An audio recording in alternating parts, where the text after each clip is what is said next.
Olá, eu sou Antônio Carlos Souza, Tom, sou psiquiatra clínico e sou psicodramatista. A semana passada eu publiquei uma música no story de Nelson Cavaquinho chamada Rugas, em que seu último verso diz: "Feliz é aquele que sabe sofrer". Esse verso dessa música de Nelson Cavaquinho me deixa muito reflexivo, principalmente na minha área médica, principalmente na minha área psiquiátrica, particularmente na minha área psiquiátrica. O que seria saber sofrer ou não saber sofrer? Alguns vídeos atrás eu fiz referência de que o paciente é importante que nós consigamos que o paciente seja sujeito do seu tratamento e não sujeito ao seu tratamento. Ou seja, saia de uma posição passiva de sofredor e passe para uma condição ativa de conhecer o que lhe acontece, de ser o sujeito das escolhas autonomamente. O saber sofrer para mim, nessa situação específica na área psiquiátrica, eu vou contar com uma história breve, de uma paciente que tem um histórico de dor. O diagnóstico dela é dor crônica, ou seja, é uma dor contínua na vida dela. E ela me procurou porque tinha tido uma agudização intensa a partir de um problema que um filho dela teve. Veja, a sintomatologia era dolorosa, ela estava usando medicações pesadas do ponto de vista de serem analgésicas. Mesmo assim, ela agudizou, teve uma crise aguda, aliás, fazer um parênteses, crise aguda é redundância. Toda crise, por definição, é igual ao ataque. Crise e ataque são termos que se referem em medicina a coisas que, por definição, são passageiras. Então, crise agudo é algo que também tem uma duração curta, portanto, crise aguda seria redundância. Ela teve uma crise de torcicolo, nada estava resolvendo, e ela voltou à consulta. Ela já tinha estado comigo antes e já estava bem melhor. Nesse momento, a dor existe, ela está usando medicação para a dor, mas seguindo o que Buda se referiu nas 4 nobres verdades, que é uma coisa importante em psiquiatria, as 4 nobres verdades budistas começam como: a dor existe, o sofrimento existe. Reconhece-se a existência, não é imaginação, não é sofrimento. Mas a segunda coisa é: a causa da dor é o apego. Isso do ponto de vista das verdades budistas, das 4 nobres verdades budistas.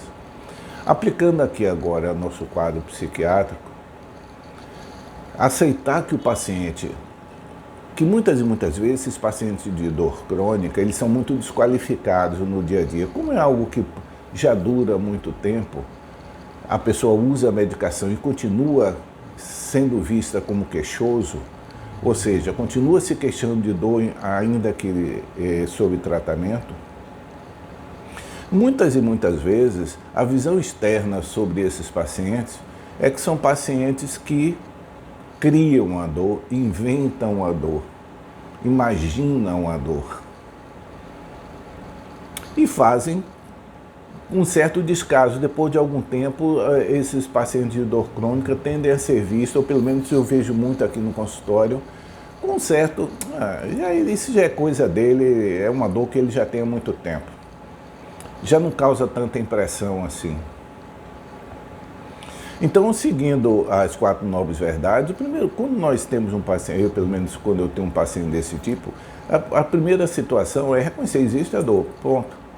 E reconhecer isso, muitas e muitas vezes, dá ao paciente um sentimento de validação enorme, porque boa parte das vezes ele é desqualificado, a sua queixa é desqualificada pelo seu entorno, pelas pessoas que estão no seu entorno.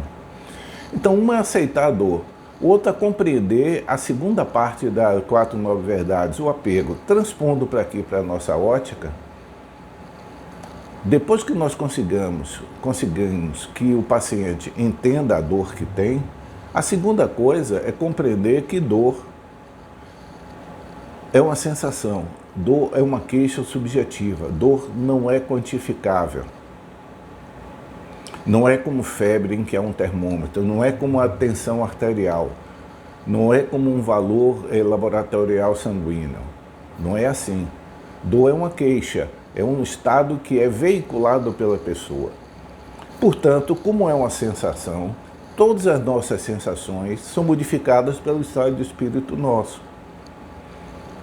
Uma frase antiga diz que quem ama o feio, o bonito lhe parece. Ou seja, a percepção visual da beleza é contaminada ou é modificada pelo estado de paixão da pessoa que olha para aquele outro. Uma outra pessoa vai olhar de uma forma diferente. Essa constatação para o paciente com dor crônica, por exemplo, de que a quantificação da dor depende muito, essa queixa, essa dimensão da dor, está estritamente associada ao estado de ânimo que a pessoa tem, ou seja, o humor que ela está. Independente de dor, um quadro depressivo, entre as suas queixas de um quadro depressivo, das queixas de um episódio depressivo maior, existe dor. No consenso, na fala do dia a dia, as pessoas falam que isso chegou a doer meu coração. Não é só uma expressão metafórica, não. Porque muitas e muitas vezes a angústia é sentida como dor. Então, o paciente compreender de que o estado de emocional dá a dimensão daquela dor, qualquer que seja, pode ser uma dor de uma fratura. Dá um exemplo comum a todo mundo que está me escutando aqui agora. Uma criança, quando cai, ela vem correndo para a mãe desesperada. De regra geral, a mãe dá uma olhada. Se é só um arranhão no joelho, ela só bateu, ela viu que bateu levemente a cabeça ou o que for. O que a mãe, normalmente todas as mães fazem? Elas acolhem, dão um beijo no lugar, é importante isso, no lugar onde está a ferida, elas dão um beijo, sopram, algo assim. Há um acolhimento e há um retorno de segurança. E a criança imediatamente volta para brincar. A criança estava inventando a dor, a criança estava imaginando, era uma dor psicológica, como as pessoas usam essa expressão, que eu acho infeliz. Não. É porque a reação da criança de susto pela queda, pela pancada, faz com que ela chore, ela expresse como uma dor mais intensa.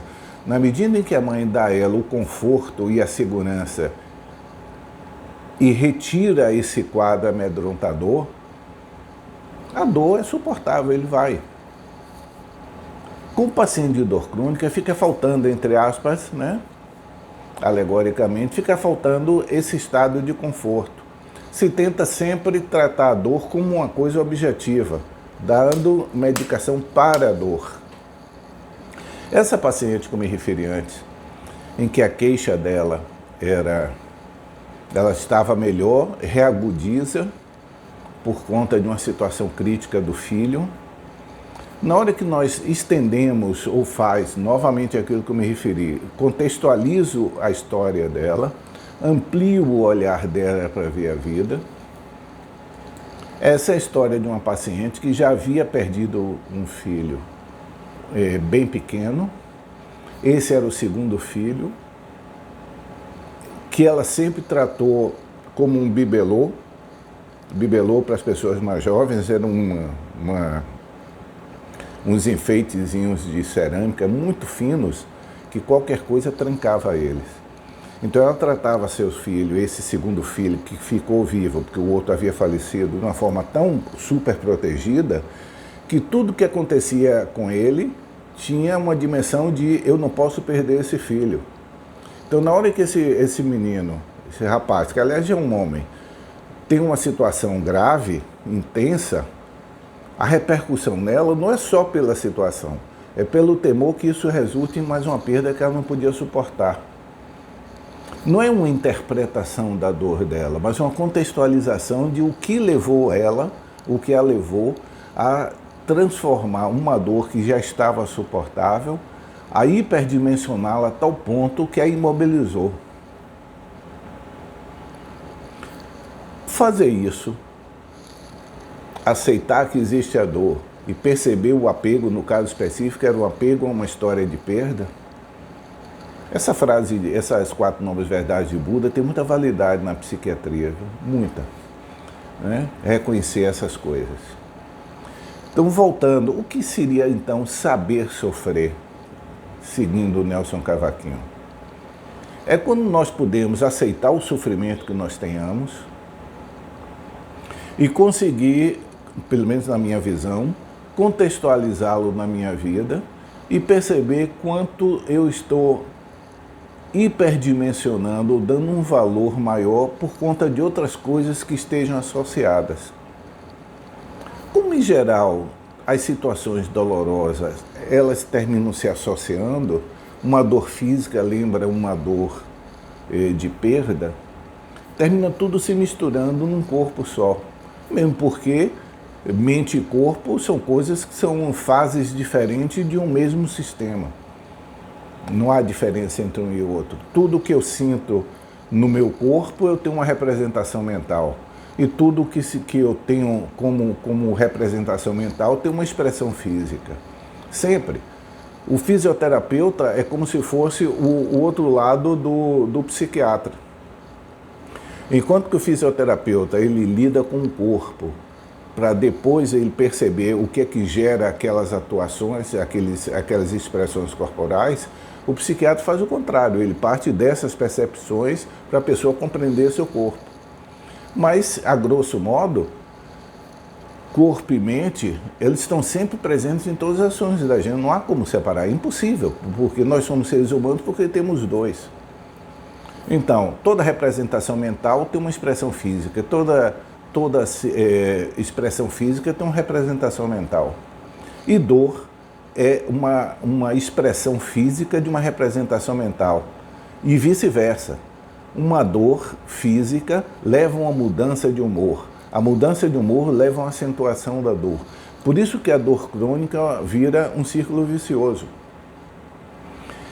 Ela começa por uma razão física, mas pode se perpetuar por razões psicológicas que agravam o físico, que agravam o mental e fica essa eterna retroalimentação negativa, sempre piorando a pessoa.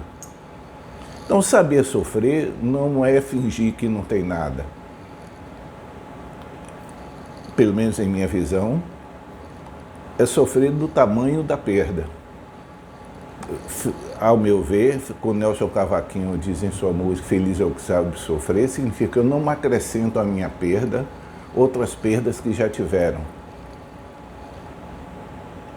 Espero que haja sido útil para vocês.